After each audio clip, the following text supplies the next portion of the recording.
Hi, everyone. Good evening. Thanks for joining this data science event. So tonight we're going to talk about data science. I'll be introducing, some of the hot data science skills, how to get started.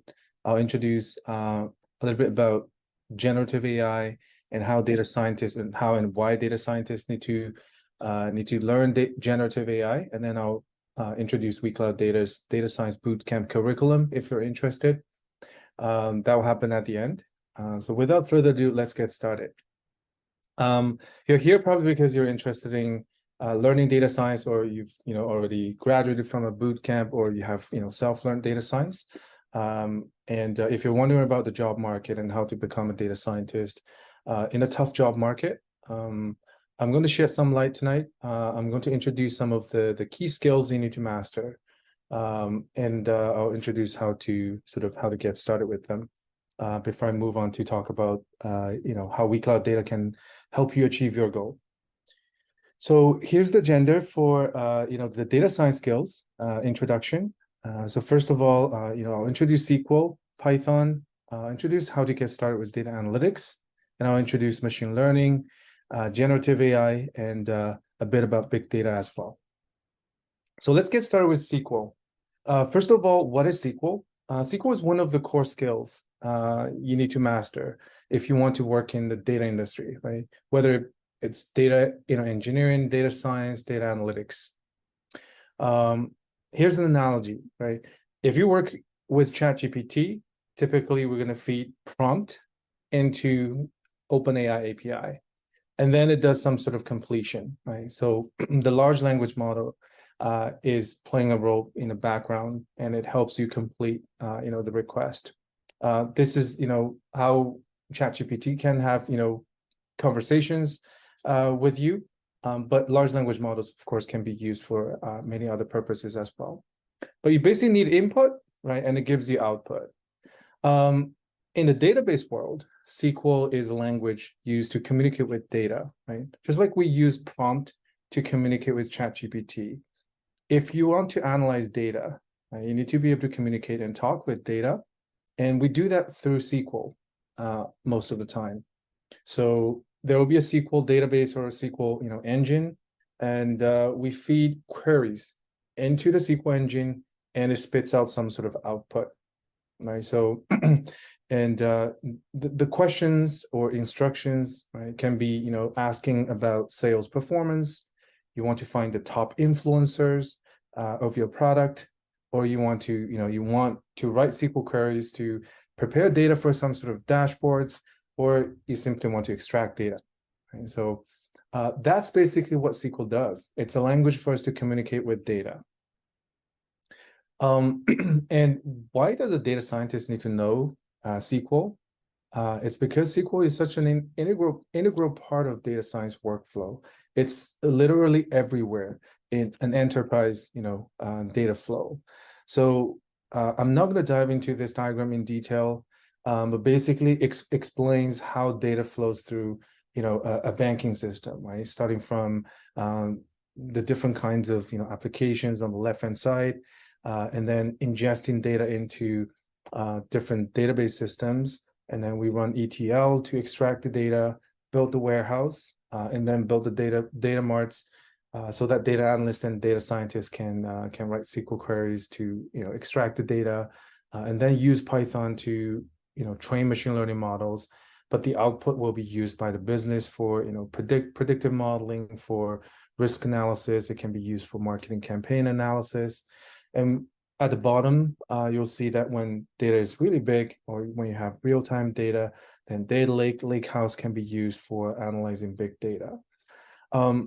So SQL is used, throughout this, this process. First of all, SQL can be used to extract data from, for example, your CRM system. It can be used to extract data from marketing databases, and then once the data is prepared and stored in a data mart, SQL can be used by data analysts or BI analysts to extract and prepare data for visualization and dashboard. Data scientists most likely are going to use SQL just to extract and manipulate data, because most of the enterprise data systems are storing huge amounts of data, and it doesn't really fit onto your laptop, right? So if you want to have a single source of truth, the data is stored in a database, in a table. So you need to know how to write SQL to query and extract data. And most of the data manipulation probably happens in SQL, in a SQL database as well. Because if you want to download the data onto your laptop, workstation, and then process data locally and then upload it back to the database, it's not very efficient. And most of the time, your laptop is not even able to process big data. And for data analyst or marketing analyst, business analyst, they're going to be working with for example, models that are trained and produced by data scientists, and they work with the prediction, right? So the prediction file has a lot of insights, and they can use it for marketing campaign. Again, they're going to use SQL to extract data. In a big data system, if we're talking about data, data lake, even though SQL is not like relational database, is not the de facto tool used in a data lake, but a lot of the tools are SQL-like. The syntax is very similar to SQL, even though behind the scene it's not running on relational databases.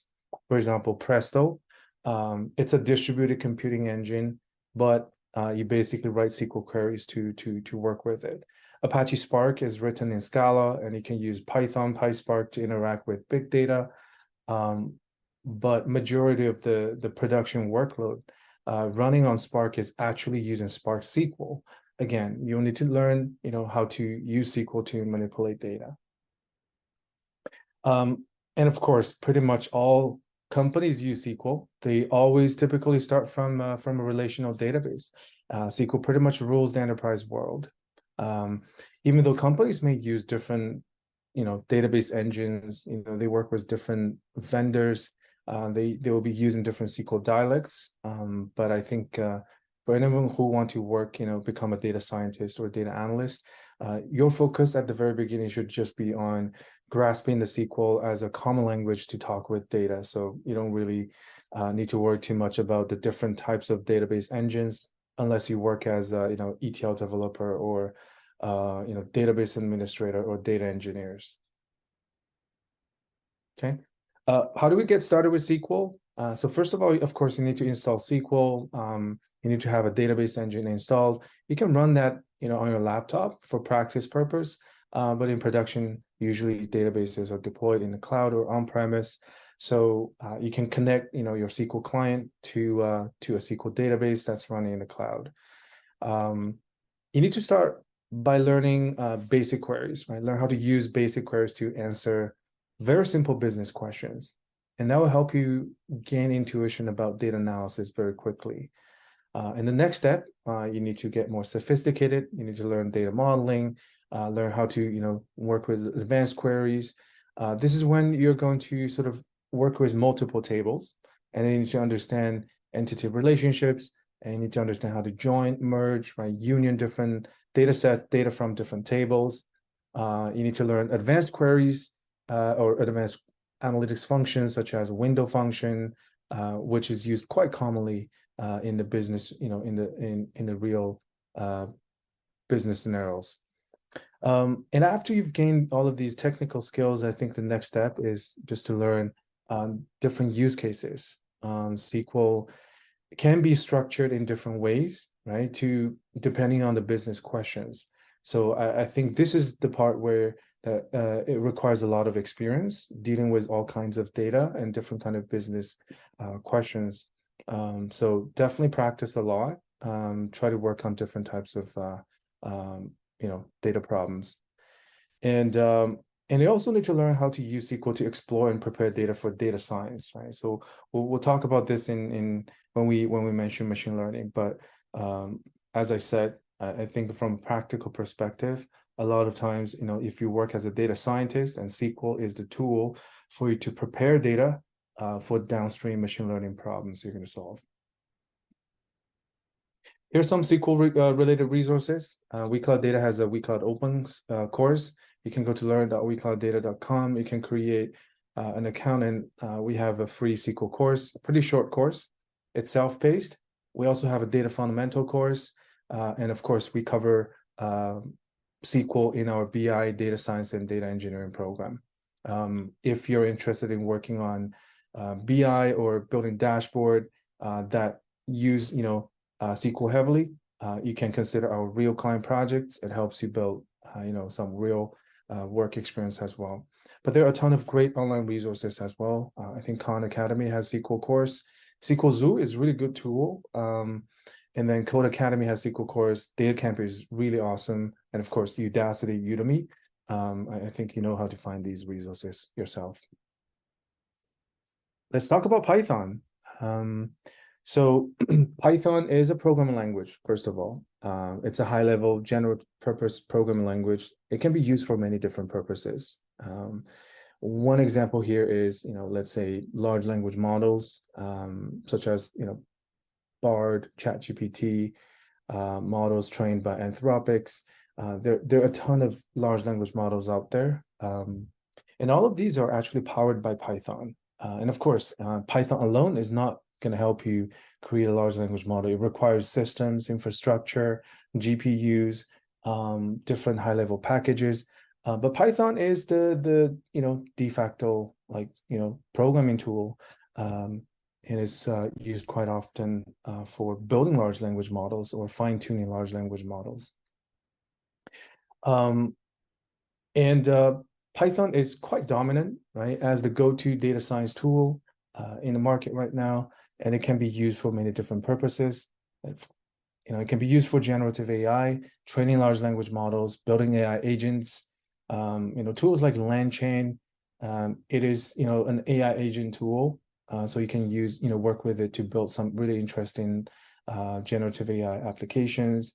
Python is used heavily in DevOps and in the cloud space, right? You can use it for automation. You can use Python to work with different cloud infrastructure. It can be used for big data. I think most of the big data workload runs on some sort of PySpark engine or Dask. There are some similar libraries, frameworks out there as well.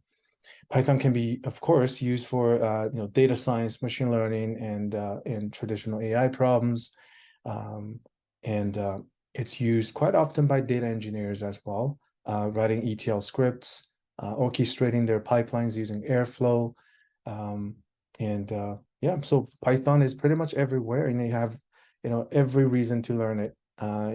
Even if you're not learning Python to become a data scientist, if you want to build some cool applications working with IoT devices, for example, you can basically use Python, or you can use it to build web applications. Some of these icons provided here, such as Instagram, Dropbox, Uber, Instagram, a big part of their application was actually originally developed in Python. So definitely a very powerful language. Why does data scientists need to know Python? And of course, like if your goal is to become a data scientist, then it's the #1 tool, for data scientists. R is also very popular, but I think in the industry, Python is definitely more popular, more in demand right now. And pretty much all AI systems are built with Python as well. How do we get started with Python? So I have some suggestions. If you are starting from scratch, then of course you need to learn the basic programming, right? If you have never programmed before, it will take some time for you to sort of get used to it. So learn the basic syntax, right? Use Python to solve some very basic problems, not data analysis yet, right? You have to learn the language first. The next step is to learn how to use Python to do data analysis or wrangle data, right? You're going to use NumPy or Pandas, right, to do data wrangling and data analysis. And then, of course, after you know how to work with data, the next step is, do analysis, right? So that involves, statistics, data manipulation, data wrangling, and data visualization as well. And after that, you should move on to learn machine learning. So this is the sequence I would usually recommend. Always start with statistics first before you move on to machine learning. When it comes to machine learning and deep learning, There are a bunch of libraries you need to learn, starting from scikit-learn, which is one of the most commonly used Python library for machine learning. But if you come from a statistics background, stats models is also pretty good. There's PyTorch, TensorFlow. PyTorch is right now probably more popular when it comes to building AI systems, and of course there are higher level APIs such as Hugging Face that you can use to work with a lot of the deep learning or pre-trained models.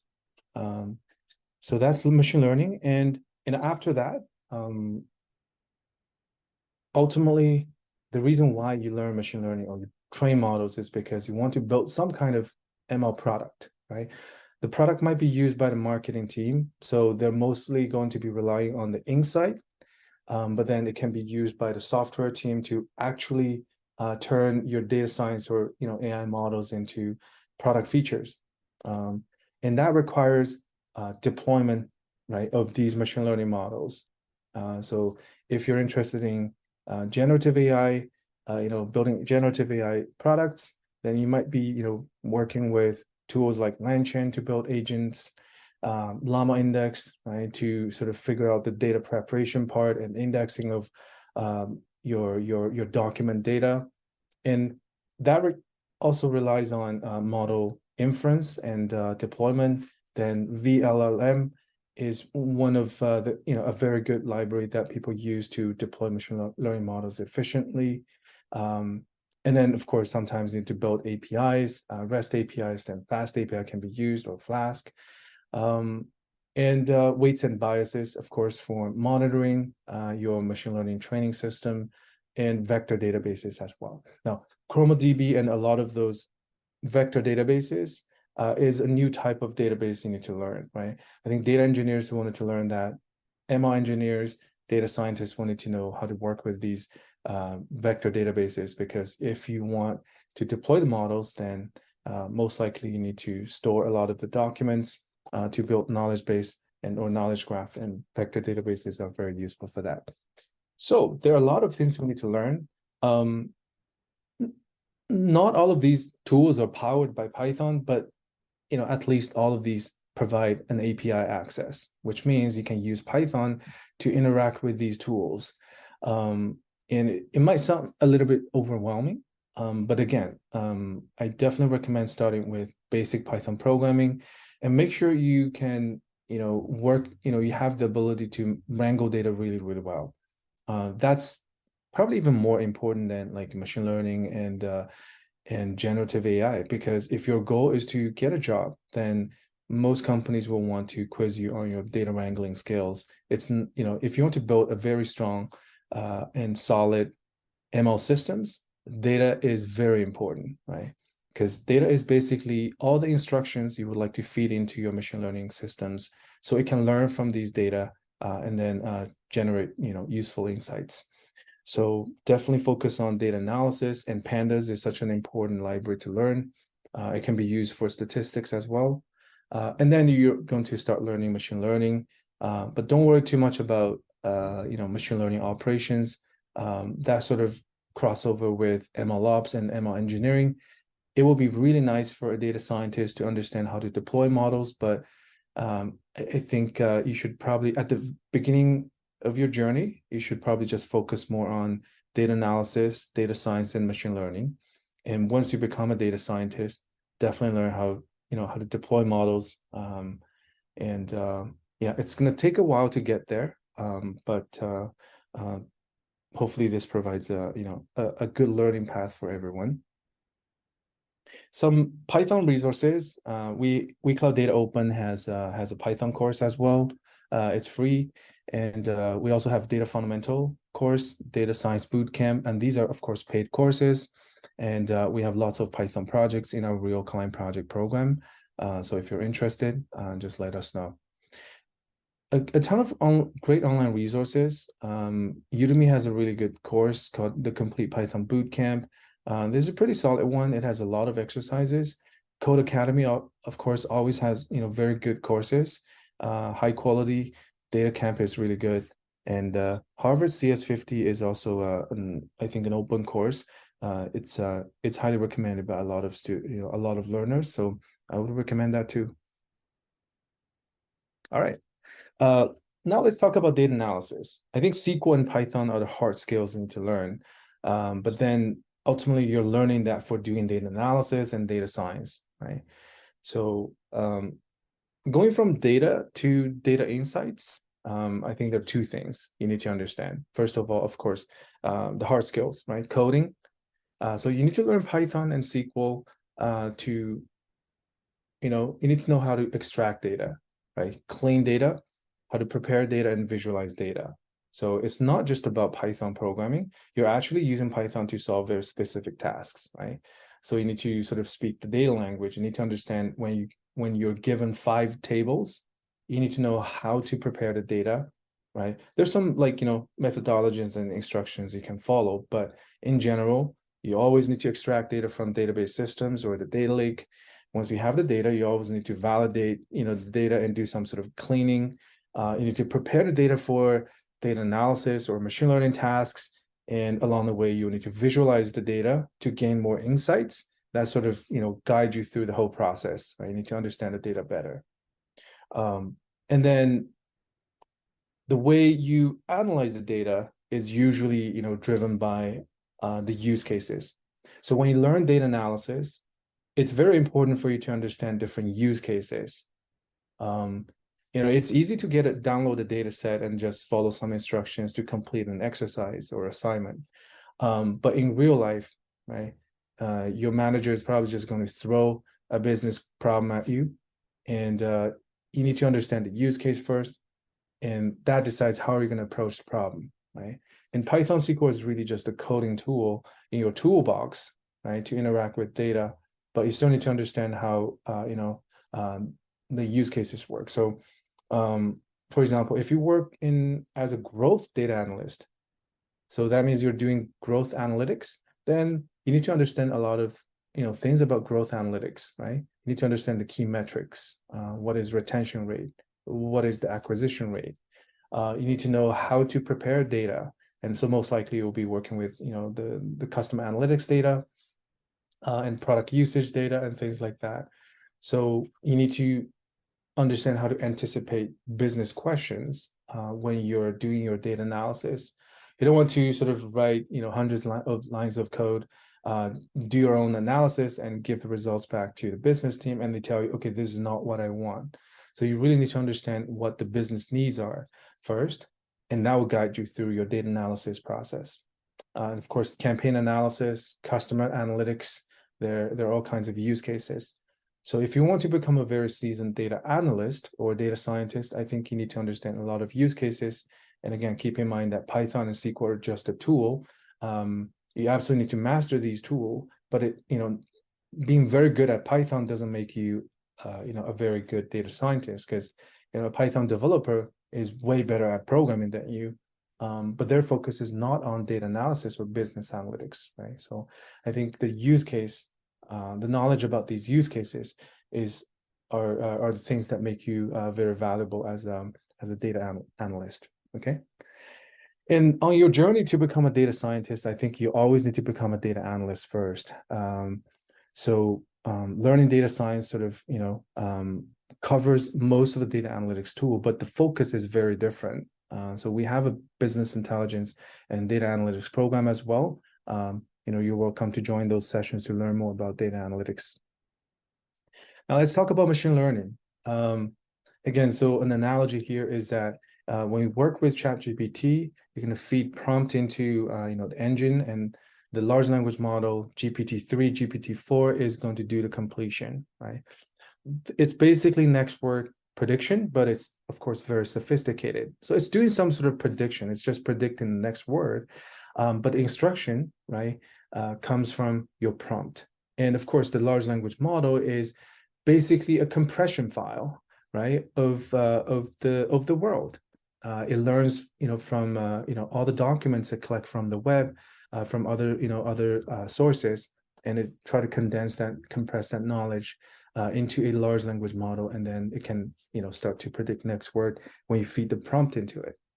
So machine learning, right, receives instructions as well. And that instruction we feed into machine learning algorithms is basically data. So it's garbage in and garbage out, right? As a data scientist, you always need to know how to prepare data. And that data is the instruction that you're going to feed into the machine learning algorithm, right? And the algorithm starts to learn from the data, depending on what goal you would like to optimize against. And the algorithms, after it learns from the data, it becomes the machine learning model, right? And then the model can be used to perform specific tasks. In this case, we feed 6 pictures. These are labeled images, right, into the machine learning model. In this case, it's a computer vision classification model. And as you can see, like the blueberry muffin looks kind of like, the chihuahuas in this case. But because the data is labeled, it's going to learn the similarities and differences among these pictures, right? The 2 different labels, chihuahua and blueberry muffin. So after the model is trained, and of course, the process is pretty complex and you have to do validation and all kinds of, stuff.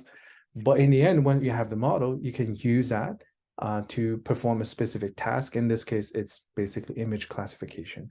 It tells you whether an image is blueberry muffin or chihuahua, right? So that's, in a nutshell, how machine learning works. You need to feed data into ML algorithms, and you're optimizing it against a specific, goal. And then you create the machine learning model, and it can perform real life tasks. And it basically helps us do automation and save a lot of time, right? You can train a model on 5,000 labeled data, and you can use it to generate predictions on millions and millions of new data points. And that's going to save us a lot of time. Okay, so how do we get started with machine learning? Well, first of all, again, as we said, data is the instruction that we feed into machine learning algorithms. So it always starts from data. So data scientist, right? Data is very important. You need to not only know how to use SQL to extract data, visualize data, but if your goal is to build machine learning models, you need to understand how to do data preparation for machine learning. And there are different types of machine learning problems.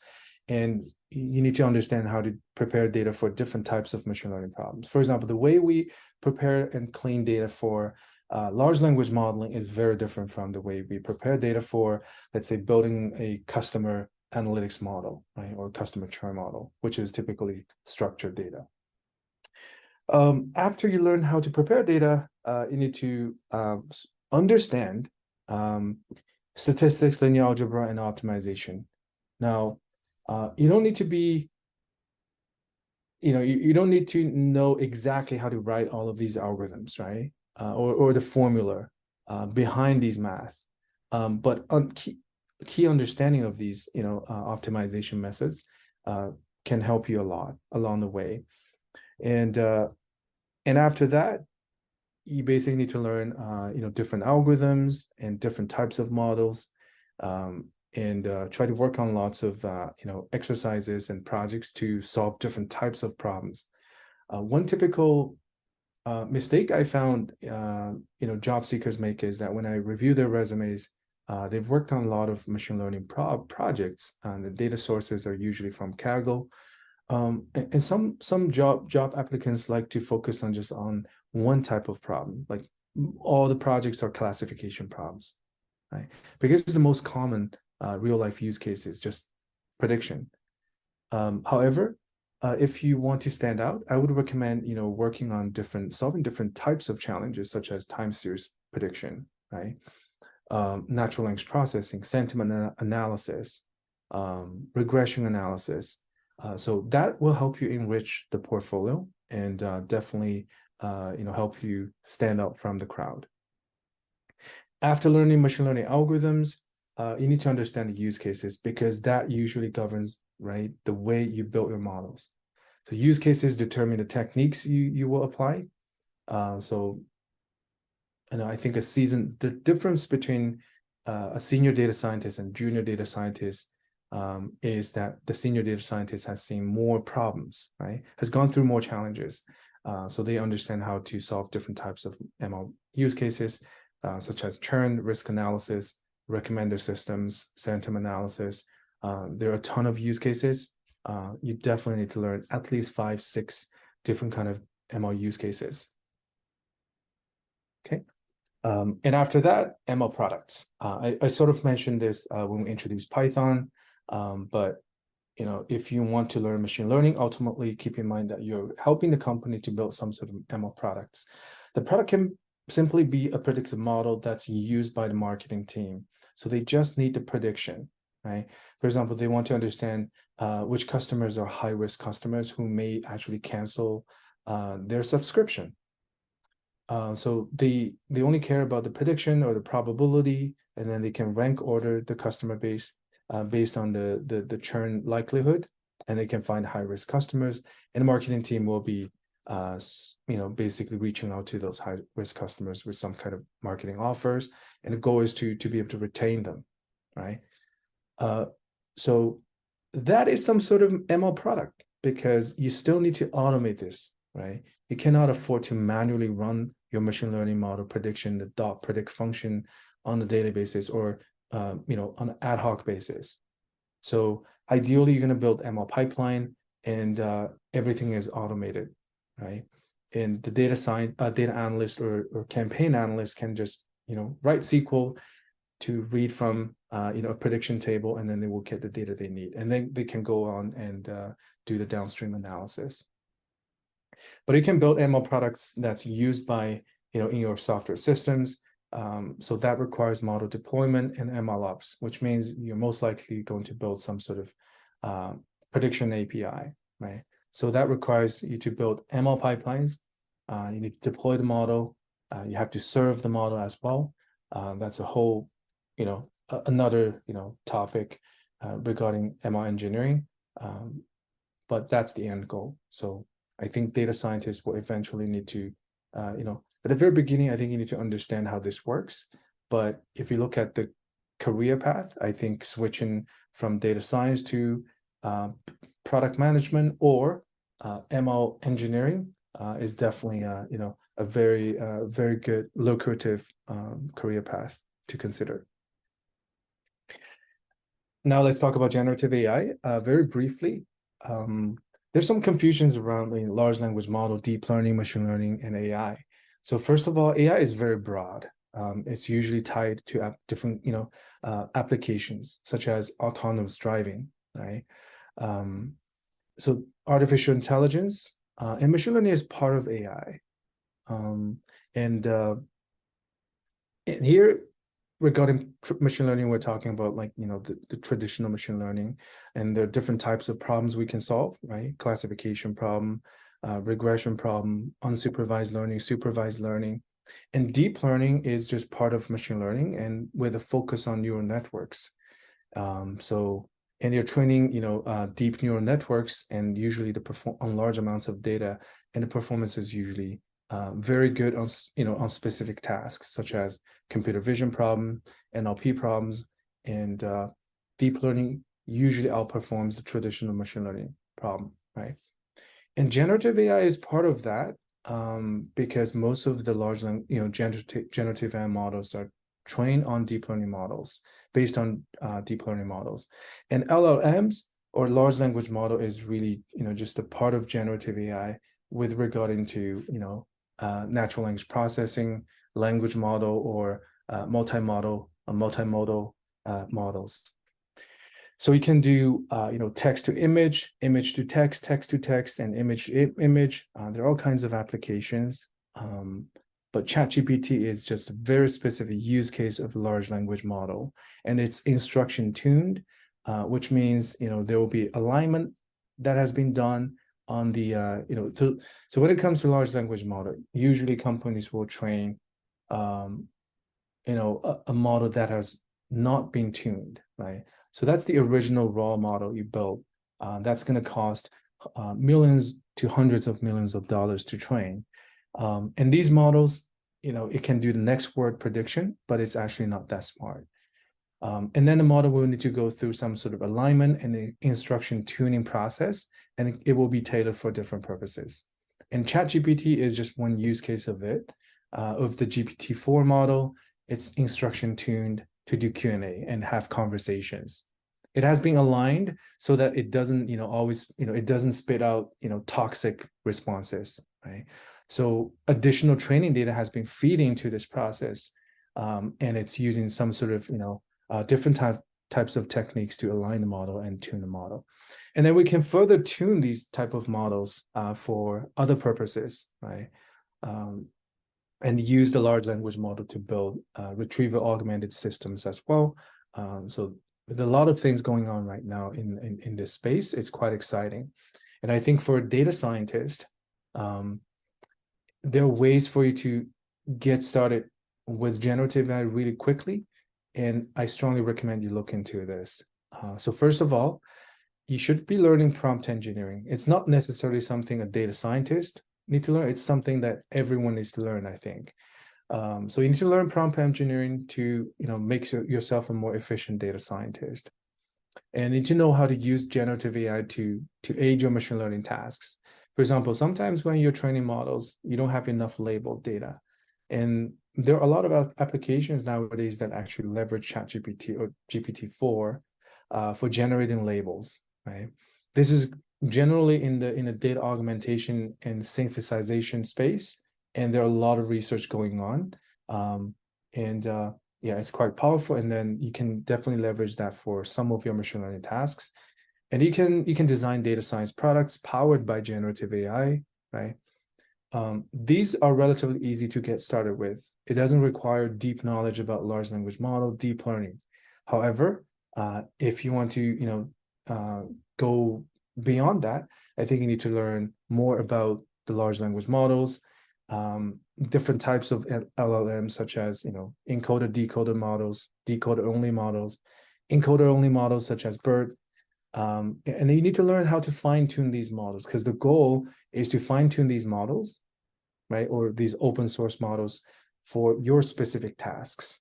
And if you want to, train LLMs to, let's say, to build an education bot that understands, or a bot that has product knowledge about your online shop, and then you can build a chat bot and it automatically answers questions about your product.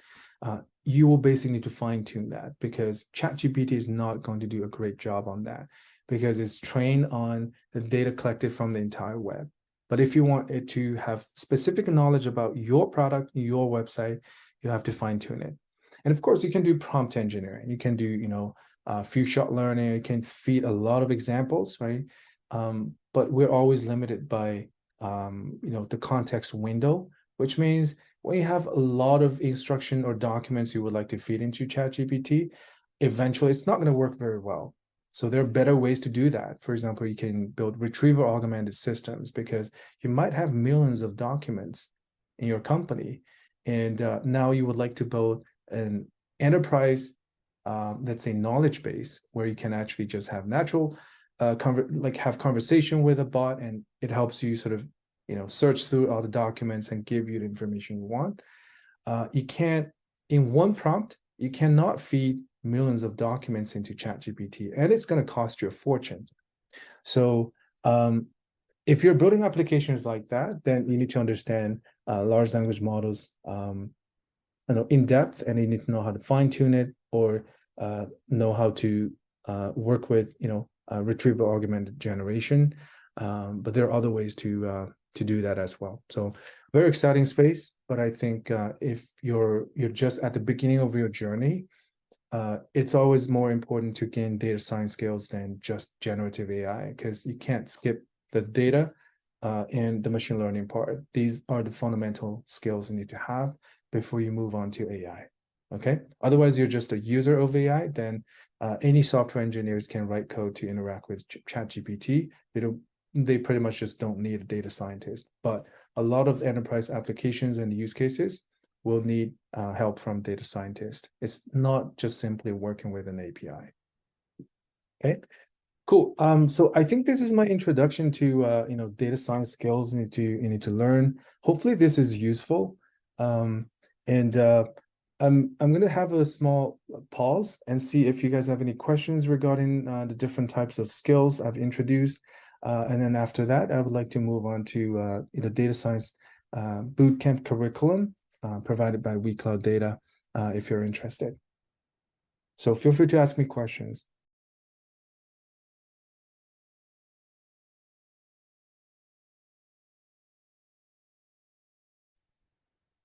Hey, good night. How are you? My name is Sean Curry. Can you hear me? Hi, Sean. Yes, I can hear you. Thank you so much for the information. I think it is very valuable to each one of us that are on the call tonight. I think most of us are at different places in our journey to be data analysts or data scientists. But I just want to say that for me personally, I've been in finance industry for the majority of my career. That'd be 10 to 15 years. And what I'm looking to do right now is sort of pivot in a sense whereby I move into the data analytics space, but also pair that with my finance experience and stay in the finance space. I'm at the beginning, so I'm trying my best to learn Python and study some statistics. But for me personally, I find that I do a better job when I have guided learning and also a resource where I can ask questions as well. So for the information that I gave, what would you say is the best route for me? And do you think that pairing my finance background, being in retail banking for so long, and moving into the data analytics space, how do you see that all coming together? And if that is something that you become accustomed to, or do you know people in that field that go that route for the most part? Yeah, we have a lot of graduates who ended up working in retail banking, and it's actually a sector that has been very data driven for so many years. I think since you have finance background, and also by the way, folks from finance backgrounds are usually very detailed oriented and also very good with numbers. So I think that is actually our strength because I've personally worked with a lot of data scientists from various background, and you notice that they're not very quick when it comes to numbers, but people in accounting and finance are very like sensitive with data, which is their strength. My recommendation is that since you work in this industry already, see if you can find some interesting like use cases that are of interest to you, right? In retail banking, use cases such as let's say mortgage or loan approval, right? Those are, there's credit risk modeling, financial forecasting. A lot of these are actually, done using Python and machine learning. There's fraud detection models. In finance, in retail banking, typically it collects a ton of big data. So you can, big data applications are very common as well. And I know I have a lot of friends working in the banks. I know they've been actively sort of experimenting with large language models and generative AI. A friend of mine works in one of the banks here in Canada, and he's basically building leveraging off the shelf large language models to and then fine tune that to sort of write SQL queries automatically. It's like basically prompt to SQL type of application. It's very interesting. So they sort of want to build a tool to help the data analyst on their in their company to become more efficient. But yeah, there are a lot of use cases. So my recommendation is you need to do some research and understand different types of use cases in the in retail banking. I'm sure you're familiar with them. And then you've started learning Python, which definitely you're on the right track. And next step, I think you can again when I talked about machine learning, I mentioned right the ML use cases, or when I mentioned data analytics, right? There's the use cases as well. Definitely start from use case, and if your goal is to, let's say, work as a data scientist in retail banking in the same industry, then starting from use cases is always a better way. So when you do exercises and finding data challenges from Kaggle, you can always focus on very relevant relevant problems to solve. Thank you very much for that information. And for someone that's just starting out on their learning journey, would you suggest this path? Yeah, definitely. Actually, I forgot one thing. So since I'm on this slide, I saw SQL. So I think one of the students, right, in our SQL class, but that was years back. And she works in the bank as a VP, and she's basically an Excel master. And he just joined a very short SQL class, and she's trying to learn how to use SQL because the data sets become bigger and it's like more than 1 million records. And she learned SQL and it was very helpful for her. We received an email from her later and she said, like, even though I'm not a data scientist, but now I can actually write SQL to manipulate much bigger data set that used to give me like a lot of headache because using Excel is very slow. So yeah, you can definitely start with those. And yeah, I would highly recommend that because I think we understand the job market quite well. And if you look at the data, like the amount of data jobs out there, banking is one of the biggest hiring sectors for data, for data scientists and data analysts. So there will be a ton of jobs there as well. Thank you very much. I appreciate that. No problem. Any other questions? I wanted to jump in here. Hello, everyone. My name is Kelvin Rowan, and my question centers around not only your setup, but then also how you're displaying what you've learned. So, so part one, so out of two parts, the first part I would like to talk about is how should we structure our learning of Python so that we don't go down the multiple expertise paths or, I know there's a lot of uh, features and like, let's just go with like a word box and some of those things that can be made. How would you suggest us focusing our learning so that we don't go down all the different feature understandings? Yeah, let me answer this question first. Calvin, this is such a great question. So Python is, as I said, it's a general purpose language. It can be used for many different, purposes, right? You can use Python to build web applications, build websites. It's used by data engineers, by DevOps person, by software developers. So I think if you're at the beginning of your journey, right, programming by itself, like if you haven't chosen computer science in your undergrad, that probably means that at that time you probably are either not aware of programming or you're not that interested. But now people are interested in learning Python. It's all because the potential here. You're just not learning for the sake of learning programming. And your goal is not to become a programmer or a software developer. Your goal is to use Python as a tool to solve real life, business problems, right? And the problems in data science and data analytics. So when you're learning, at the beginning of your journey, if you're only learning programming, it's very boring and could be very dry. Try to understand the use cases first. I recommend doing a lot of reading. There are a ton of great blogs out there, blog posts. You can read about like the different types of use cases. For finance, for example, right? You can read more about financial, forecasting. For marketing, there are a ton of use cases such as custom analytics, marketing campaign analytics, growth analytics, which is usually on the product side. Understanding these use cases, actually, one of my recommendations is to read the white papers published by Deloitte, McKinsey, or these big consulting company, because if they want to sell their services as if built their image as like the subject matter expertise, they usually will publish, let's say, machine learning for finance, or so they will discuss different use cases and the applications of machine learning in a specific industry. I found that that's a great way for you to learn. And then once you understand the use cases, that sort of give you some principle on like what you actually need to learn. Because so typically when students need to work on Python exercises, they will need to find a data set that it can work with. And Kaggle, right? Let me type this. So Kaggle is a place for people to find all kind. Let's go to Kaggle, for example.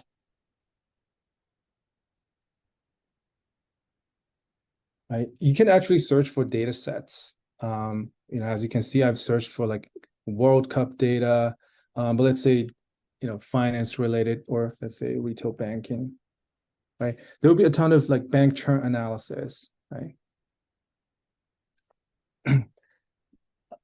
Before we jump into like, programming and building models, I highly recommend you read more.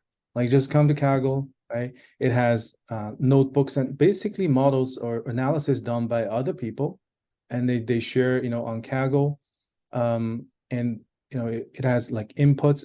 This is sort of the input data he used for the churn modeling. That helps you understand the type of problem people are trying to solve, right? And you can find definitely interesting problems and data sets you can work with, and then just read their code, right? And I think that's a great way to learn, because it's important for you to see the final outcome first. Because if you just start from programming, as I said, this learning journey is very long. If you look at this, you need to start from data, and they have to learn math. And most people give up when they start to learn math because they just don't know why they need to learn this. It's very dry. Are you really going to read a 700 page book, right? And actually, math is important, but most of the time when you work with these Python libraries, the math has already sort of been built into these libraries, right? So you're not going to write these formulas. But understanding it is important, but you shouldn't be focusing that much at the very beginning, because you'll lose momentum very quickly, because it just feels like such a big effort, before you even get to build your first model. So I think the right way to learn is probably, you need to definitely know the basics, basic data visualization analysis, and then jump to machine learning use cases. Understand, okay, what can I achieve after I learn these basic data analysis skills, right? And then go find some notebooks, right? And then just run through those notebooks, so you see how other people do it, and that gives you much better idea. And then you come back, you can always you don't have to learn all 20 different algorithms before you start building your own model. You can learn 2 algorithms and you can start experimenting with it, and along the way it's an iterative process. You can just learn more algorithms, right? So that's what I would recommend. And I appreciate that, and I know that I don't want to push too much time, but so my second part of that was, once we've learned and we see people on Kaggle, but we also are obtaining data sets so that we can practice some of these on our own. How important is to achieving a new role, or if you're transitioning, or from what you've done before, to presenting that in something of a creating our own use cases, or presenting in our own portfolio, and GitHub, and what can you talk a little bit more to how that's being, is that a requirement, or what you're seeing as far as how that's being utilized out there? Yeah, that's also a very good question. Kaggle is something I highly recommend for doing exercises, or you can join a live Kaggle competition to sort of to build up your skill quickly. But because so many people are doing Kaggle, and then they're primarily relying on Kaggle data sets, right, as the data set used for their portfolio. When I review hundreds of resumes, I realized that a lot of those resumes or the projects they do are very similar. And so it's not that useful anymore. And of course, as a tool, or a way for you to learn data science, I think it's very helpful. But I think building your own portfolio is way more important. A lot of people use Kaggle data set, train models, and use that to build the portfolio, and nothing wrong with that. But I think a better way is you have to think about the problem you are interested in, and build something that's more end-to-end, right? Because the real life data problem always start from a business question, like why are we even doing these analysis and collecting all of these data? There must be some sort of business pain points or problem you're trying to improve on. So start with a business question, and then think about data. Do you have the right data, right? If you don't have the data, or if you don't want to use the data from Kaggle, then can you collect the data yourself? So you can, a lot of our students actually do web scraping. So they collect the data on their own, which makes their project very unique. And because one of the frequently asked interview questions is that, because the employers understand that it's not a real project, it's just a portfolio project. So they want to understand, like, what is the motivation? Like, why do you work on this project? What originally interested you to sort of spend time on this? So being able to communicate that is very important, right? So my recommendation of building a portfolio is that if you're interested in finance, then do some research, right? Read about finance, like machine learning, data science applications in finance, and then go find some data set. But I think it's kind of hard to find data sets for finance. But even if you're using Kaggle data set, right? You start with the use cases. Let's say you want to work on 3 different types of retail banking, data challenges. One of them is customer analytics, customer churn. One of them is maybe loan approval, right? So this is more targeted. Like, you're basically leaving employers the impression that you're very into finance, right? And you understand different types of use cases. And then you go about finding the data or even collecting your own data. Let's say, can you collect some? I remember a couple of years back, one of the students had an interview in one of the banks, and they gave him a week to do any kind of analysis he wanted. So he actually collected tweets about that bank he's interviewing for. So I think that was kind of interesting, because he said, okay, I collected all the tweets for 7 days, right? Everything tweeted about your bank. And then I also collected the tweets about your competitors. And that was very impressive, because he did some analysis, like sentiment analysis, and he's sort of trying to analyze, how people tweet differently about different banks.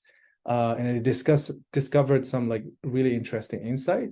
That was impressive, and it's original idea, and it's very unique. So yeah, that's something I would recommend. So collecting your own data and starting from your own business questions.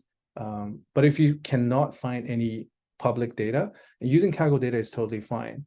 But start from a business question. Pick an industry first, and then go find some, don't just work on one problem. I think if you're into insurance, then you should work on 2 to 3 challenges, but hopefully different challenges. Like, you can have claims prediction, and some other types of analysis. But yeah, that would be my recommendation.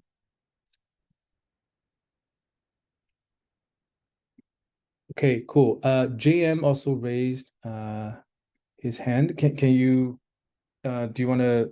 Oh, okay. I think you left a question.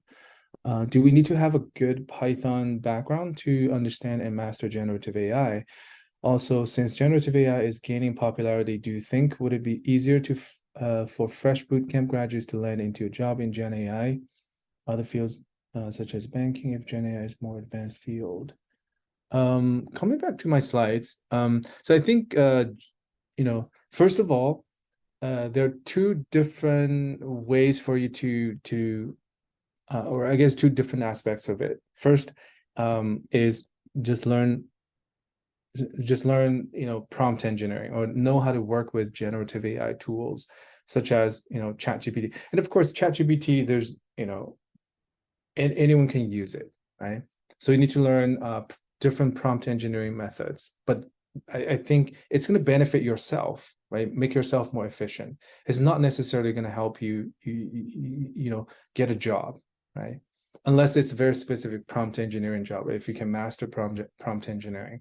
But as large language model become more sophisticated, right, it sort of also remove the need for you to do a lot of prompt engineering. So the goal here in this, in the industry, is that for someone to ask very simple questions, and it's smart enough to do a really good job answering questions, right? So in the future, I think it won't require a lot of prompt engineering, right? So I wouldn't bet on prompt engineering as a career, but it's definitely a great tool, because you always need to do prompting. That's the instruction you feed into ChatGPT, right? Or any similar technologies.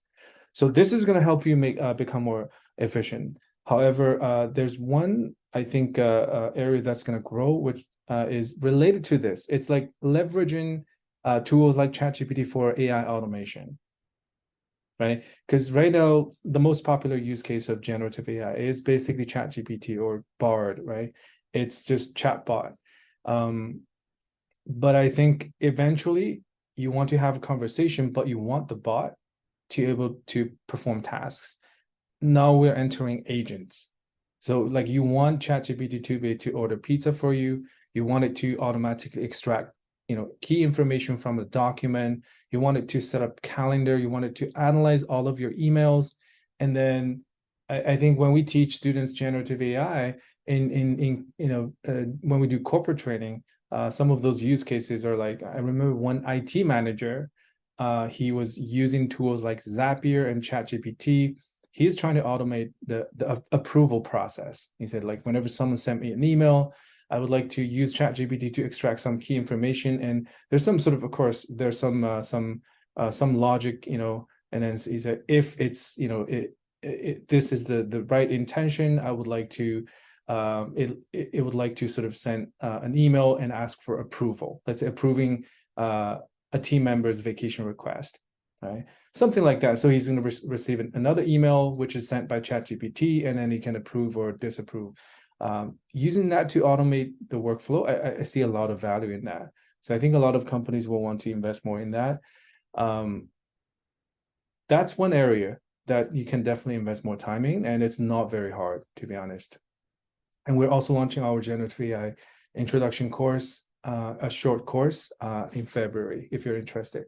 Now, if we're talking about the more technical route, then you actually need to understand this deeply. You not only need to know data science, machine learning, right?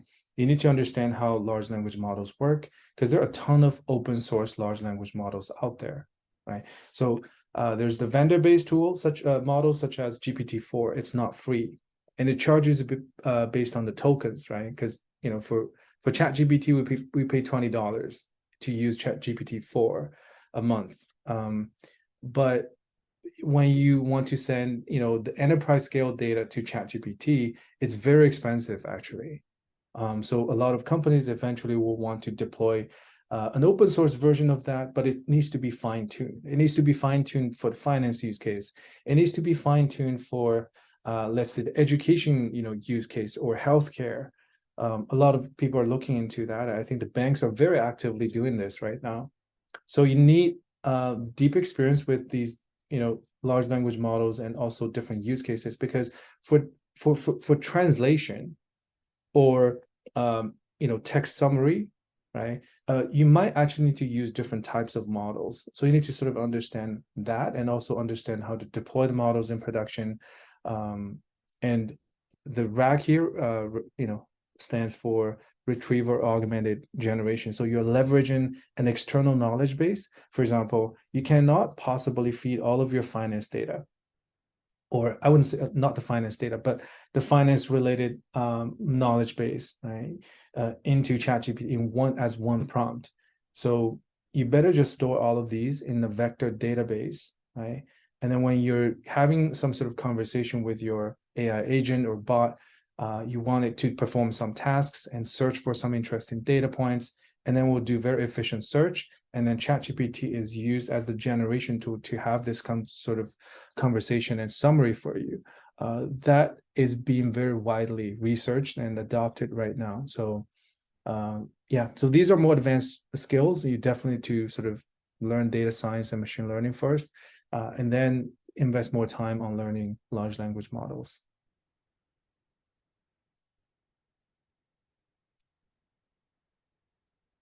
Okay. All right. So, well, feel free to send me questions in the chat. Now, I would like to move on to the bootcamp curriculum. So WeCloudData runs data science bootcamp. We also have self-paced courses. Even if you're not interested in joining our bootcamp, no problem. I believe the curriculum is going to benefit you, because it seems like some of you folks tonight are just at the beginning stage. So hopefully this is useful information. Okay.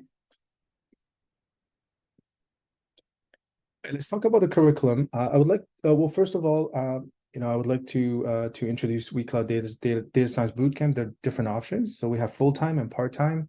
There are a lot of students who's joining full-time because they're already sort of in the career switch mode, or they're currently not working full-time. But if you have a full-time job, then we have a part-time option for you as well. Full-time bootcamp is typically 3 months. We help students build portfolio project, but we also have something called the real client projects. So we have a consulting company that does, big data, data science, data engineering, and now we're venturing into generative AI consulting projects as well. So these are all real life projects. The students will be signing NDAs to join the project team.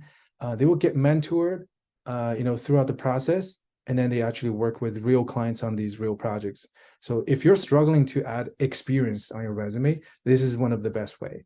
And then of course we offer like one-on-one career mentorship for 6 months after graduation. So the whole journey is about 9 months. Okay. So on the bootcamp side, we start from data fundamentals. So this is basically SQL and Python, and we also have some Tableau visualization stuff.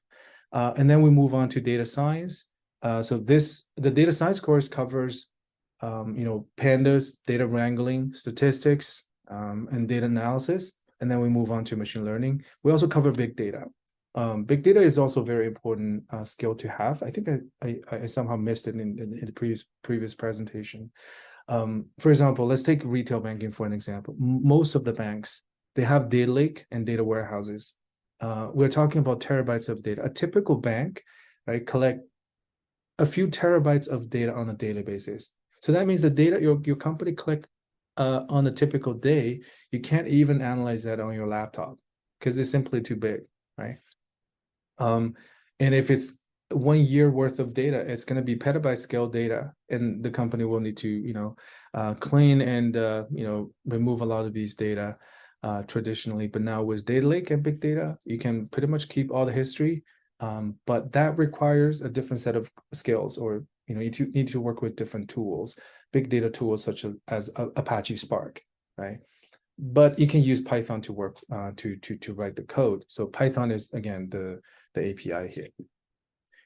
So that's what we cover in the bootcamp. It's actually quite intensive. And then after the 3 months, we put students on real client projects. And at the same time, the student will receive one-on-one career mentorship. But some students would prefer to complete the real client project first before they start the career mentoring. That's going to make the job search journey longer, but we make it totally flexible for our students. Okay. There's a part-time option. The difference between full-time and part-time is that because part-time students, they actually have full-time jobs. So the real client project is not mandatory. So that's why the tuition fee is lower because it doesn't include the real client project. We make it optional, but a lot of students, part-time students will want to finish the boot camp first. And then when they're finally ready to sort of commit time to do job search and switch, they will consider real client project. So they will come back later. But the curriculum will be pretty much the same. Okay. All right. This is a typical bootcamp journey, right? You go through 12 weeks of training. There's a demo day or demo week. The boot camps will invite some, employers, and you can do some sort of presentation, and it's pretty much done. And then you receive some extended career support. With WeCloudData, I think the difference here is that we have the real client project and also mentorship. And the mentors are not career counselors. These are data scientists who work in the industry, so they can help you a lot, right? So in 3 months, you need to complete 3 portfolio projects. So that needs to be completed during the training period. And after graduation, we have experience building through the real client projects. And then we have, career workshops, and then you start the one-on-one career mentoring. Part-time is kind of similar, but the duration is different, slightly different. And you get more flexibility. You get to keep the full-time job as well. We do have very superior outcome. Compare our results to some other boot camps. Not going to name them. This is the number, the most recent number published by the ministry. By the way, I'm talking about the data science full-time bootcamp, which is actually registered as a career college program here in Canada. But our online courses are available for students in the US, in the Europe, and in Canada as well. So as you can see, the employment rate is 90.9% for all the graduates who graduated in 2021. It's usually like a year and a half lag because the ministry will basically have to call every single student and their employers to verify these numbers. So we have really decent numbers compared to the second highest, which is 84%. But if you look at the employment in the data field rate, which means they come here, for the data science training, they end up working as a data scientist or data analyst or data engineer. We do have some data science students who end up becoming data engineers. We stay at 90%. So pretty much everyone end up working in data. That's mainly because I think they gained real client project experience. But compared to the second, school, it dropped from 84% to 68% because a lot of them they found employment, but it's not a data job, right? Okay, cool. Now let's talk about the curriculum. We'll talk about data fundamental first. I think you need to start from Python and SQL. For SQL, you need to learn databases, how to create a database, how to create tables, understand database schemas and entity relationships, and then of course you need to learn SQL queries. And learning SQL is just data manipulation. So I think it's important for you to be able to visualize or present the result, right? So most of the data analysts will also need to learn Power BI, Tableau, Metabase, or some sort of visualization, even doing visualization in Excel. And I found Excel, when I used to work as a data scientist, I use Excel a lot. Even though I do machine learning in Python, I do data extraction using SQL. But whenever I have to communicate the outcome, the output with the business team, they don't use Python. They don't work with Jupyter Notebook. You can't really just send them a notebook and say, hey, go check it out. You have to make your analysis more presentable. And Excel is basically the best tool because building a dashboard will be an overkill for a lot of the ad hoc analysis. And then the best way is just to output data or whatever pivot table into Excel and then create some visualization. And maybe you create some slides as well. And most of the business users, they actually prefer to play with the data themselves. They wouldn't simply rely on the 5 slides you created. They want to work with the data themselves. So they're very curious as well. So yeah, but data visualization is important. The tool is less important. It's the way you present the information that's more important, right? And then work on some projects. Python, we cover basic programming, functions, modules, and then we move on to data analysis, right? So using data frame, and then we also teach student data collection. And recently we also added, the OpenAI API, which means teaching student, because I think learning Python at the very beginning, you sort of just you're learning all of these syntax, you don't understand why you're learning this. And machine learning is going to take you a while to get there. So the best way to learn Python right now is just learn how to work with the ChatGPT or OpenAI API. And then you sort of start to, instead of using the chat UI, you're using Python to do conversations. And we found that most of the students are pretty excited about that. So that's a great way to learn. And then we cover Tableau. I think we used to teach Power BI. It's pretty in demand. And we do have self-paced, Power BI. We don't want to cover 2 different tools. So right now we're focusing on Tableau. And then if you're interested in Power BI, it comes with this course, but as a self-paced component. Okay, so that's the data fundamentals. You're not going to get a data science job after this. It's really just to help you get prepared for the bootcamp. And then we move on to data science, and of course, there's a lot more stuff you need to learn. We focus a lot on data collection because I think if you want to build a strong portfolio, ideally you're going to collect your own data. And I still remember that. I think that's way back. That's like 4 years ago. We had a student who really into fishing. So she collected, I think all the fishing, related data, like where you can basically find, where you can go fishing here in Canada. And then she scraped that website and did some really interesting analysis. And then someone, I think in California saw the blog post And I was trying to contact her and say, hey, do you want to come for an interview? I think your analysis is very interesting. So yeah, so I think creating something that's unique and interesting can definitely catch, people's attention. And data collection and scraping in general is also a very important skill set to have. Think about like, joining OpenAI and build, large language models. The first thing they need to do is scraping the entire web. You have to do a lot of web scraping. So this is very important. So data collection, you can do that through, online APIs, or you can write your own scraper. That's what we cover. And once you collect your own data, we teach you how to manipulate data and analyze the data. That's basically data wrangling and data munging. And then you need to know how to do basic analysis, right? Exploratory data analysis for data science and some statistics. And then, yeah, we'll cover auto ML. Auto ML and low code ML is also getting popular. So that's a new component we add to this course. Yeah, so that's the data science part. We're not touching that much on machine learning yet, but we cover basic regression analysis. Some of the real life data sets our students will be working with, because we've collected a lot of data set for the students to practice. Some of those are actually data that we sort of collected, we use our own CRM system data for the students to practice. And of course, we remove the sensitive, we redact the data somehow, so the student can work with them. So A/B testing data, we use Google Analytics, we use HubSpot. The students will be actually able to sort of access the real life Google Analytics data for analysis. And it's very much just like real life analysis. Some of the use cases we cover, product analytics, digital analytics, and then we move on to machine learning. So in the machine learning course, we cover the basics, right? Math, optimization, the basic algorithms, regression classification, and how to evaluate the model. Feature engineering is also very important.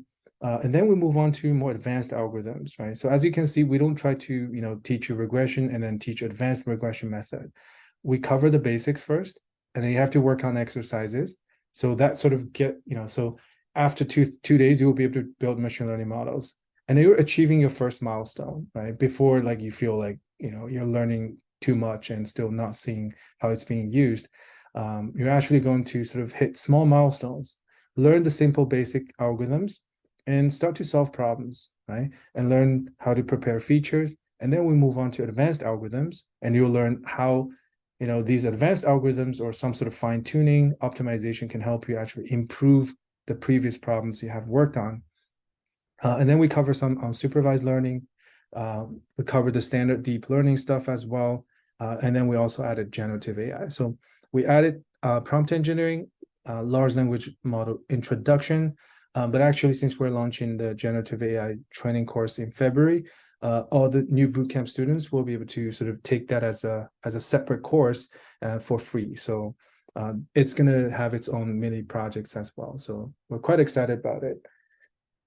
Some of the real life data sets you'll be working with during the machine learning course will be mixed panel data. And we ask our clients for permission. We've solved some, predictive modeling problems for the client in the past, and we're using a sample of that data so the student have a real life, experience working with mixed panel data, Google Ads, Google Analytics data, HubSpot data.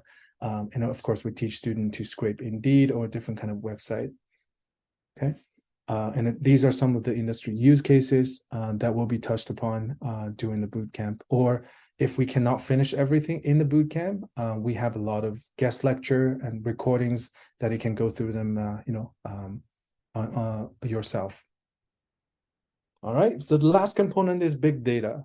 So big data we mainly focus on Amazon Web Services and Apache Spark. I think these are the two important skills to have.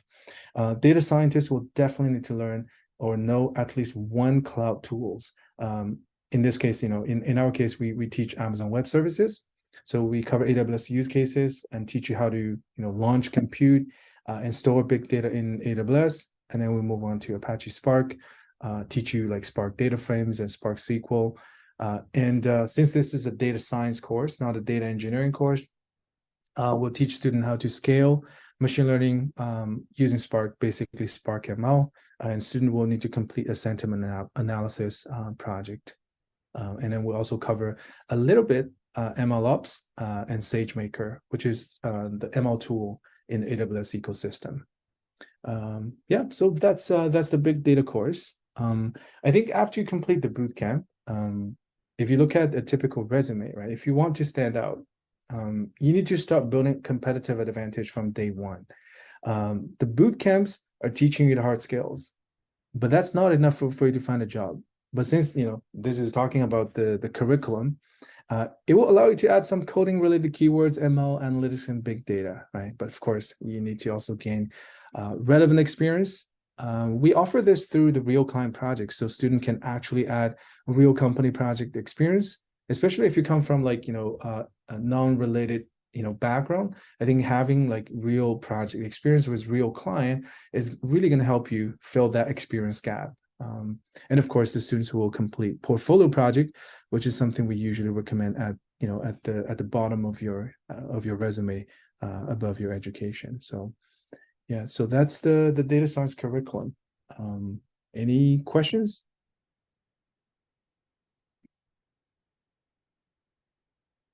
Oh, I see some questions in the chat, so let me go through them.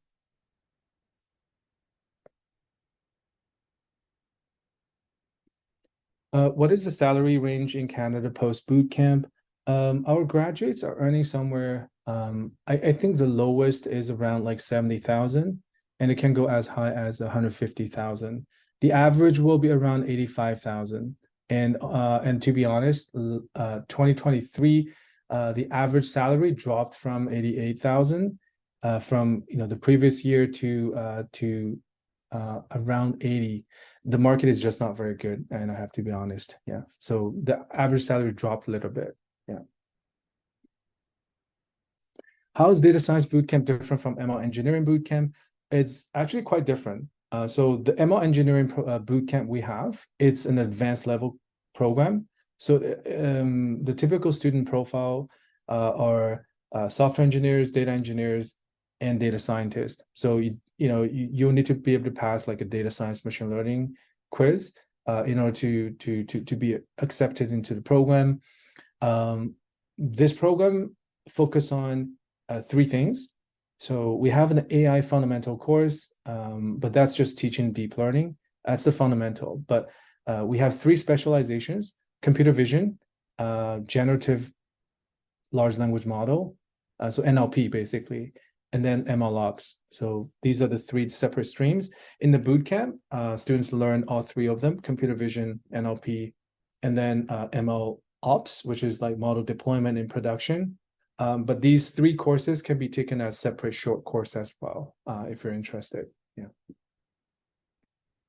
Can you start in the 3 months bootcamp and change to the 6 months bootcamp? Yeah, it's possible. So some students sometimes, they feel like the 3 months is too intensive, or somewhere along the way they found like a part-time job, and then they need that job, so they will switch to become part-time student.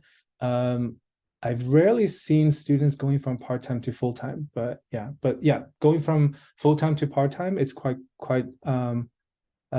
common actually. Yeah. I'm thinking of the case of someone finding a job during the bootcamp. Yeah, so like we do have students who got jobs during the bootcamp, like even getting data jobs. But even though like most students will wait till the end of the bootcamp before they start job searching, but yeah, it happened before. I'm at the end of my data analytics certification course. How would this be different from a course? Catrice, I don't really understand the question. Can you elaborate a bit? Or do you mean how is the data science bootcamp different from the data analytics course? Yes.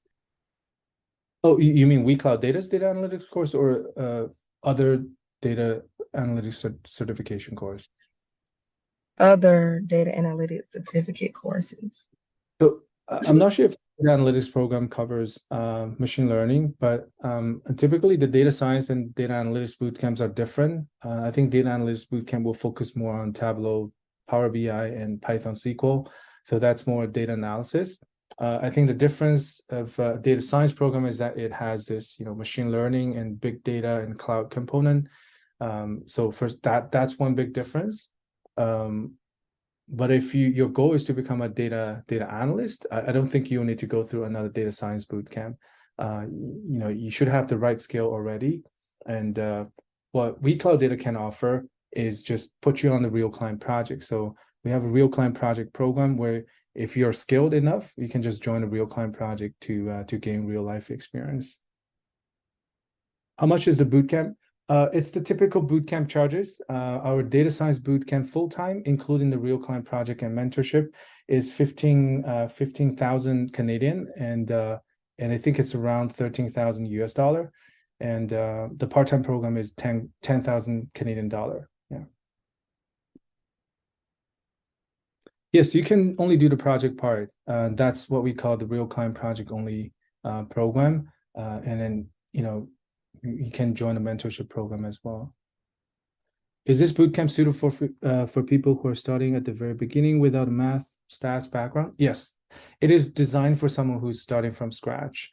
The machine learning engineering program and data engineering program are more advanced, so you need to meet the prerequisite.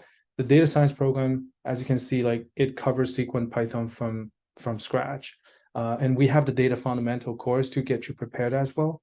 So yeah, it's for someone who's just starting out.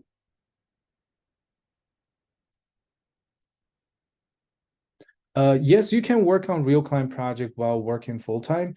You have to find time, and because you need to sign NDA, so like if you work for, let's say, if you work in the banking industry, then ideally you don't work on any, retail banking. You don't work on any projects that's retail banking related. So, because it just need to be careful, and the client may not want you to work, if you come from the same industry, right? But we have projects from many different industries.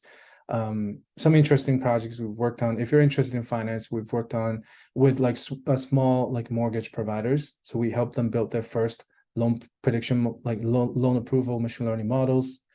And we've worked on e-commerce problems. We worked with Samsung, and most recently we worked with, I can't really name it, but we actually worked with one of the big four consulting companies, and we did a POC for them, which is actually large language modeling.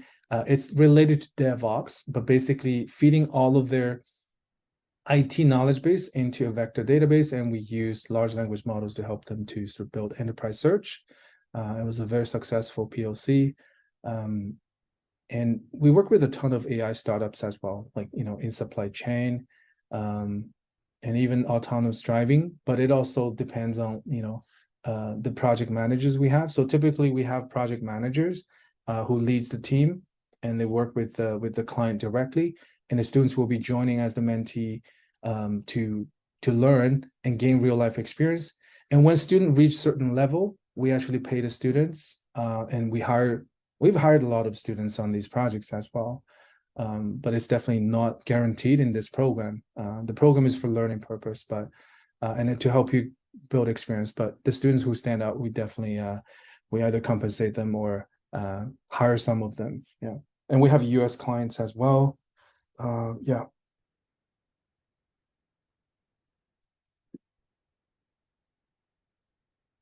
All right, cool. So that's pretty much it. And just one last bit, I do want to sort of explain how WeCloudData can actually help. I sort of alluded to some of these, and I just want to sort of highlight, why we designed this program and how we help students build success.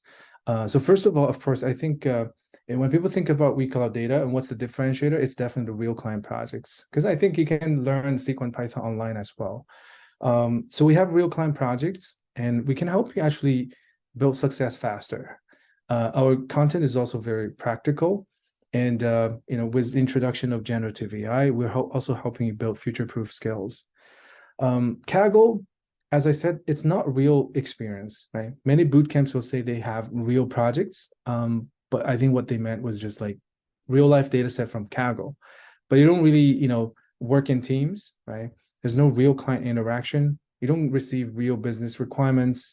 There's also less mentoring and not really following the best practices. But when you work with us on a real client project, these projects' needs are driven by real businesses, right? So it doesn't end up being a successful project, but that's real life.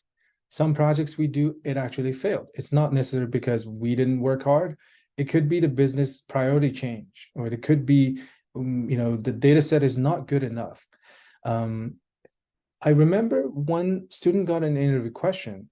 So instead of like the employer asking about his successful stories, the employer asked, tell me about a project that you failed on, or like what didn't go well, right? I think that's a fascinating question because most people are prepared to tell success stories, but in real life, half of the data science project fail. Employers are more interested in knowing like, what did you learn from that process, right? Because if whatever machine learning models you train are like 99% accurate, you don't really learn from it. The data is so good, anyone can create a really high performing model. But real life business is so tricky and so complex, right? And business needs change all the time. So I think working on these real projects, sometimes students get disappointed because the project wasn't successful by their definition, for example. But again, we need to keep in mind that we're here to learn and gain experience so we can put it on the resume, right? And you get a lot more interaction with the project managers on our end, but also the team on the client side, and you're solving real life problem, basically. Potential benefits of these real projects, I think it will definitely help you build a stronger resume. You can show real experience, and it gives you more like talking points in interviews when people ask about your data science experience. And I think you can bargain for more, more competitive salary for sure because of the 6 months experience. We even have a student who's sort of not in a rush, and he said, I would like to spend 12 months on the project before I start, searching. And the student ended up becoming like a senior data scientist or intermediate level data scientist because he can show 1 year of experience, and all of these are real projects, right? Even though it's not paid, but employers most of the time they actually don't care about whether you got paid or not. They care about the scope of the project and what you actually did, right? Because that's the experience. And I think it can help you perform better on the job, especially during the probation period, because you've seen more problems and you sort of know how to communicate with people or talk about data, right? Some of the interview questions, for example, interviewer can ask you, can you tell me about your data science project experience? But the implied questions are, what's the use case, right? Are you working with any stakeholder? What's the scope of the project? What is your specific role in the team or in this project? And what did you contribute to the team, right? Or to this project? What is the tech stack you used? How big, or how did you process the data? Or, and we know on real life data is always messy. So you need to be prepared to answer these questions when they ask you about your data science project experience. And sometimes they'll ask you what worked well and what didn't work well during the project, right? And the implied questions might be, what were the constraints you're dealing with? What kind of problems did you encounter, right? Was the business problem or requirement well defined? Because actually a lot of real life business challenges or data science problems, the requirements at the very beginning is not well defined. And they spent weeks just on sort of clarifying the business questions. They're trying to understand what the business really want. And during this process, the data scientists need to be ready to sort of, teach the business team how to ask the right questions, because they're not as data savvy as the data scientists. They don't always understand the process, the machine learning process. So you need to educate them. So these are all, real experience you can sort of, gain during the real client project. And it helps you build success faster. I think if you are just here to upskilling yourself, I think you should go with like online courses. You shouldn't be considering a boot camp. Boot camp is really good for someone who want to switch career. They've made up their mind and they come from like a different background and they want to do it fast because time is money, right? So if you go with a traditional boot camp or online courses, I think you need to go through the same process. You need to build the skills, core skills. You need to work on portfolio project. You go through job search and interview process, and you get an offer, right? I think with WeCloudData, we can help you shorten this process because it's very practical, and then we help you build project experience. And during the job application process, you get a one-on-one mentor assigned to you. So the mentor is a data scientist, data engineer, who can give you real support. So I think you can get a job faster. But because some students have worked on real client projects, they put that experience on their resume, and the employers will call us, right, to verify the experience. And we always get calls when the student,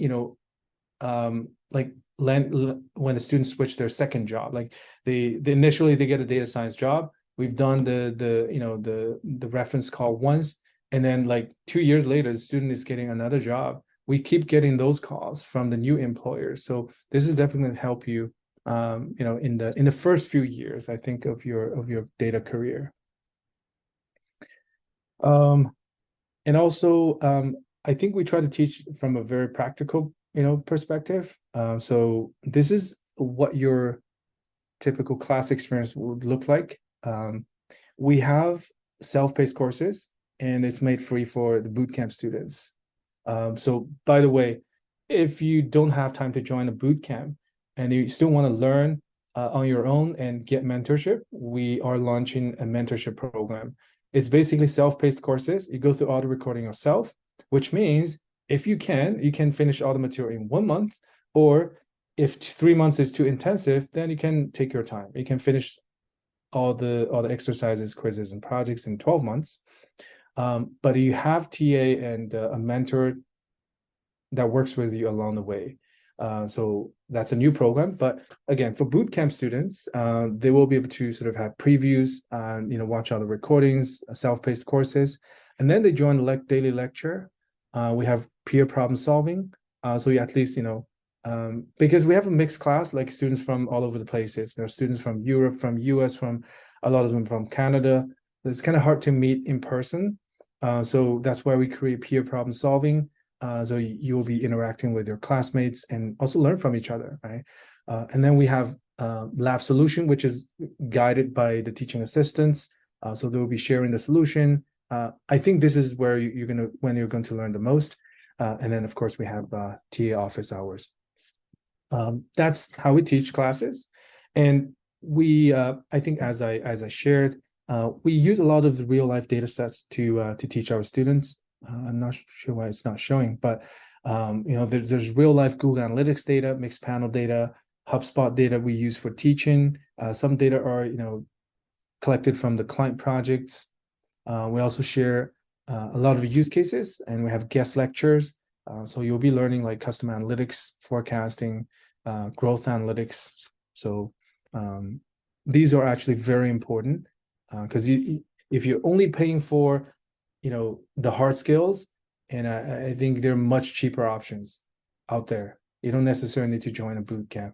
I think you're joining a bootcamp to learn more and faster. So learning these use cases will be helpful. And then of course you need to build your own portfolio, and we have portfolio project weeks.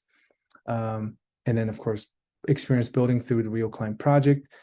So our consulting company is beamdata.ai. So typically for each client project, we have a project manager. We have full-time consultants working on these projects, and we have, of course, the trainee consultants, which are basically students who's the mentee, who's working on these projects as well. And on the client side, it really depends on the company. For the bigger clients, then most likely we're working with the project managers on their end, or for the small companies and startups, you might be working with a founder, right? A small company of 5 people. But the work you do actually have bigger impact or a bigger influence. So it really depends, but we usually recommend students picking projects based on their interest instead of the size of the company. Because initially when we launched this program, everyone wants to work for Samsung, but the Samsung project is more data analytics, it's not really machine learning. So it's not going to help you if you want to focus on getting machine learning jobs, right? It took us a while to figure out how to sort of help match students to the best project.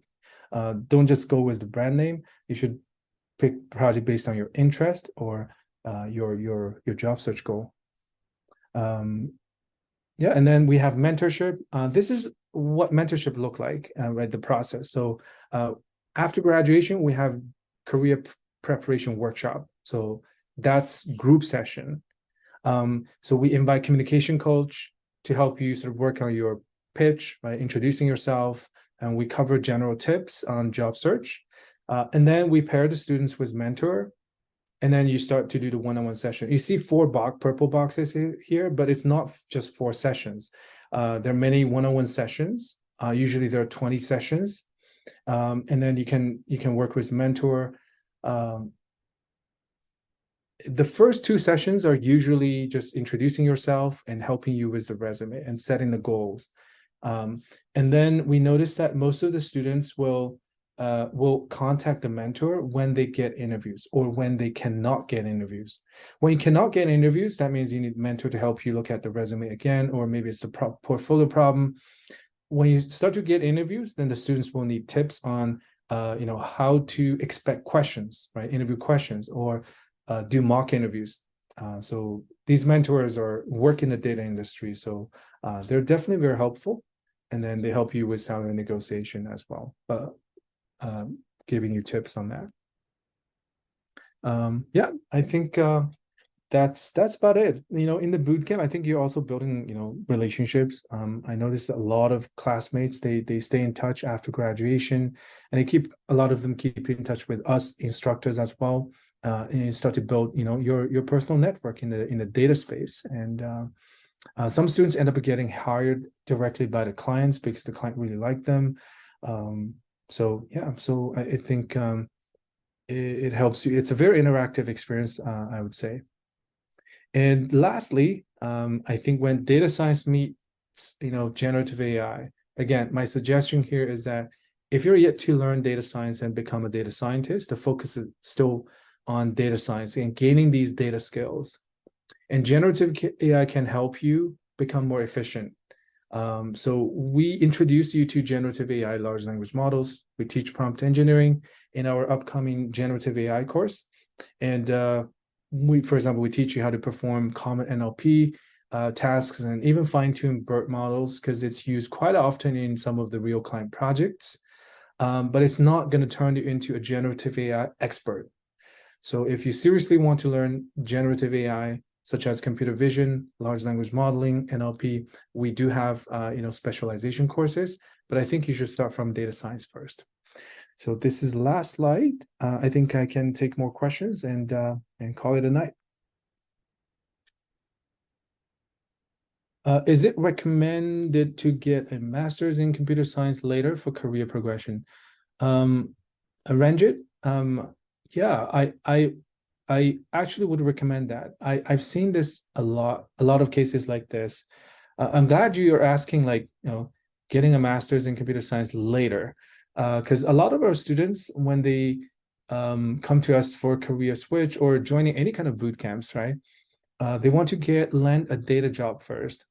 And then once they start to work in this industry, I noticed, because I've written a lot of recommendation letters, because we run schools, and as instructors, the student will come to us and say, hey, I'm applying for a master's in computer science or master's in AI. We've done a lot of these recommendation letters, so I know the demand is there. I would also recommend it, but definitely I would recommend getting into this industry first to gain 1 to 2 years of experience, and then go for a part-time master's program. And when you enroll in computer science programs, I think you should probably find the right program, because with large language models, it sort of changed a lot of things in the research space, and you start to see this area booming. A lot of the traditional natural language processing stuff, the progress has slowed down, and everyone now start to sort of focus on large language model. But learning computer science is definitely going to help you with your career if you decide to go down the technical path, because when you become a data scientist, after working for 2 to 3 years, you realize that you're facing another decision, right? Do you go down the managerial path For example, you just, stick to with the current company or the current role, become a senior data scientist and then manager, director. That's the traditional path, right? Or a lot of people consider switching to product management. So once they have the data skills, they want to work as a product manager or data product owner to work on data building products, right? So that means you're going to interact with the software team, different engineering team. I think that could be quite exciting as well. But then that role is going to be less technical, right? And the third option is, of course, let's just go deeper in tech. So that means you're going to focus now that you have the data skills, and also you understand different use cases. And the next level would be deploying your machine learning models in production. So that requires much stronger engineering skills and programming skills. So ideally, you have a computer science background, or you pick up you improve your programming skills and need to understand systems much better. You need to understand, operating systems, cloud. You need to understand data structures. That will be useful, building APIs and deploying things in production. And the composition can be, you can almost double your salary if you become AI engineer or focus on generative AI. But it's going to take a while to get there for sure.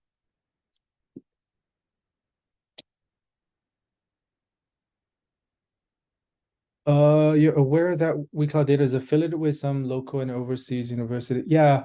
We collaborate with the universities in Singapore, here in Canada, University of Calgary, and also we partner with we have partners in Saudi Arabia and the UAE.